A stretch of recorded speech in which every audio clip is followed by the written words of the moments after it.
So the game takes place a little bit after Sly 3. Sly's feigning amnesia, Bentley's working on a time machine, and Murray is off racing monster trucks. So Bentley is the keeper of the Thieves Raccoonus, and the pages start fading away. So Bentley calls the gang back together, they get the time machine, and they're off on their adventure. E3 last year, just showing off El Jefe and stuff, and the fan feedback was just so good. It really got us pumped. So today we're showing off a new job, which is called Mechanical Menace. We're unveiling that Carmelita is fully playable. She'll be introduced throughout the story, and then once you've unlocked her, you can play her whenever you want, and she has her own story missions throughout the game. I love when people play the game in a focus test, and then, you know, it's like a modern warfare player, and they're like, I totally wouldn't play this kind of game. And then they play it, and they're like, man, that was awesome.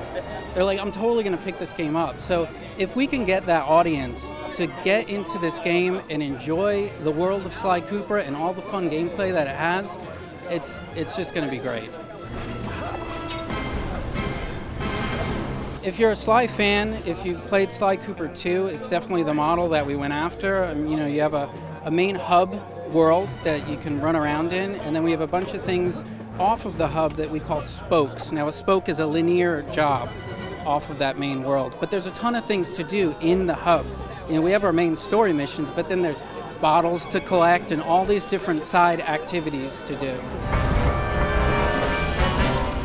It's funny, when people look at Sly Cooper, they're always like, oh, platformer, platformer, platformer.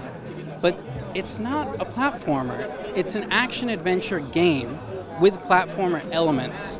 And that's really what I want people to see it as. I mean, Sly Cooper is diverse. You know, you're playing mini games, you're driving, you're running around platforming, you're doing all these different mechanics. Greetings, friend. But I require no rescue. It's a gang. Sly's a gang. It's very similar to like Ocean's 11, or, you know, where you're pulling off a heist or something. So every character has their strength and weakness. You know, Sly is kind of the cool, suave, stealthy, you know, player, and then you have Murray, which is like the brute strength, and then you have Bentley with the gadgets.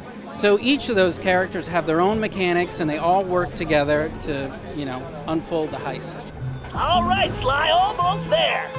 So you could be starting a job as Sly, then you switch to Sir Galeth, and then Carmelita comes in play. We really try to mix it up. And throughout the whole game, from start to end, we try to give a good percentage of who you're playing as when. We really want to even it out. And it's difficult because we have so many playable characters in the game. You know, you got all the gang members, then you got all the ancestors, and then you got Carmelita. So it's a ton of variety in characters to play as. So we want to make sure you're not playing too much of this character and too much of that character. If you want to stay here with the cannonballs and flaming rings, that's fine. Sly Cooper Universe is just such a rich variety of gameplay. You know, like I said, you're doing mini games and you're driving, you're running around, stealth, action. But today, you know, with Mechanical Menace, it's a fun job because you're playing as Sir Galeth, and he's climbing up this tower. You're using his abilities and whatnot, and Carmelita is following him. So halfway through the job, Sir Galeth kind of gets in a situation, and Carmelita's got to get him out of it.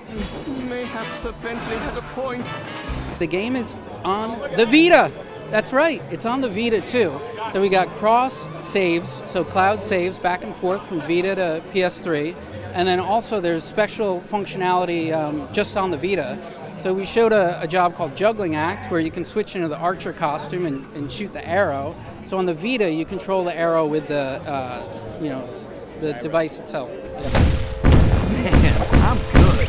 I think they both have their pluses and minuses. You know, it's really about preferability. You know, if you have a Vita, you might not have a PS3. You know, we just want to get more people playing Sly Cooper, and so having it on both of those platforms is better. You know, it's good for Sly, it's good for everyone. The other thing with the Vita version is the Vita version is totally developed in-house. So at Sanzaru Games, we are developing the PS3 version, and we're also developing the Vita version. All right, you tin can with teeth. Let's see what you're really made of. Sly Cooper Thieves in Time is coming to the PlayStation and the Vita this fall.